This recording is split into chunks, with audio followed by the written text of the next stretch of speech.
Welcome to episode 2 of the Washington Football Team Online Franchise Rebuild. In this episode, we'll be going over the defense, similar to how we did it in episode 1 where we went over the offense. A little tweaks here and there and just stuff that I'd like to show a little bit more of and a little less of. For instance, I feel like we went a little bit too in-depth with some of the guys who might not even make the roster, whereas here I want to kind of focus on some of the top-end guys and how we're going to utilize them on the field. Overall, I'm a lot happier with the defense than I am with the offense. The defense has a lot more depth, a lot more top-end players that should be on the team for the long haul. Just for instance, Chase Young, Kendall Fuller, Montez Sweat. Those guys are all really young. I think Fuller's only 25. He's star dev.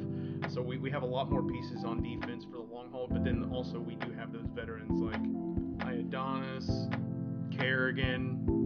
We have 4 or 5. Really, even Landon Collins, if you want to throw him in there. We have him for another 2 or 3 seasons at least. I'm not sure exactly how long his contract. It might be 4 seasons. But we do have a really good group on defense, and it's not something that I'm worried about. It really kind of helps us with the offensive philosophy of going forward and making sure we get an offensive line because we're not in any dire straits when it comes to defense. So let's go ahead and start looking over the roster on defense. So we're going to start first with our defensive line, which by far is our best position group on the entire team. And not only is it currently our best position group, but it's only going to continue to get better with the development of Chase Young and Montez Sweat. Really, we have, on the defensive line, we have depth at the top and we have depth towards the bottom. Just looking here, Brailford's 24 years old. He's fast.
Use them a lot, and you'll see when we get down into the strategy portion of this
For instance, if we're looking at a 4-3 under here, you'll see we have 4 down linemen and a linebacker, all lined up on the line of scrimmage.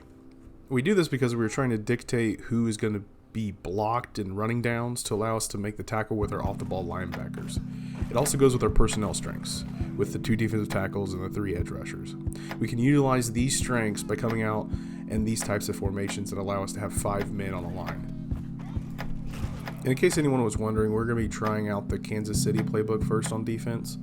It's got a good mix of 4-3 plays, and then it has the 1-3-4 formation, which gives us another look that we can still come out in that 5-man front. We will also be able to move Chase Young all around the defensive line in these alignments. Sometimes he will be on the same side with Kerrigan, with Sweat coming off the side, or we might isolate a low overall lineman with Kerrigan. Either way, this defense gives us run stopping abilities and a pass rush option as well. I've heard the word on the street is that man coverage is really good so far this Madden, but because of changes and patches and stuff that's likely to happen, we're pretty much going to just use a mix of coverages. They won't be random though. Certain calls are definitely good for different things in different situations, so let's go ahead and get into those situations.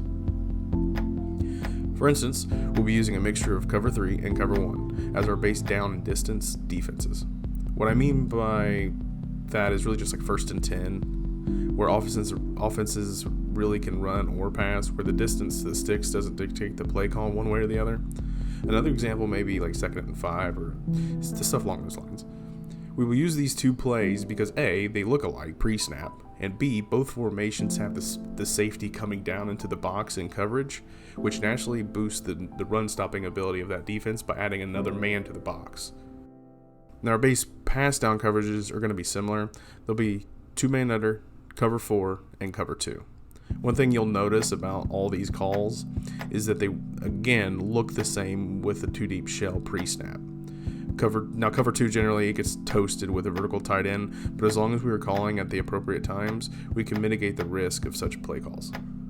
2-man under really gives us a good over-the-top defense with all the benefits of man coverage. Really, it's probably going to be our long-distance pass coverage. Cover 4 is a defense a lot of players seem to not understand how to beat, especially palm specifically, and is more like a medium distance play in my opinion, because it also has kind of good run fits just by the alignment. And then cover 2 is going to be our short underneath coverage, mostly red zone, second and short, or if someone really is just tipping their hat with the short passing game. Like last video where I went over the offense, these get really long-winded, and honestly I could really talk about this stuff for hours, so I appreciate anyone who likes this type of content, and if you do like it and stuff like this, please consider subbing to the channel. Most of my stuff will be similar to this in the future. Anyone who's wondering, all of this is for an online franchise called Redzone. It's a 32-man sim league dedicated to making like an immersive atmosphere as close to the NFL as possible. All my games in that league will be streamed at Bretman21 over on Twitch, which I'll have linked down below if you want to tune into those. And thanks again for watching, everybody.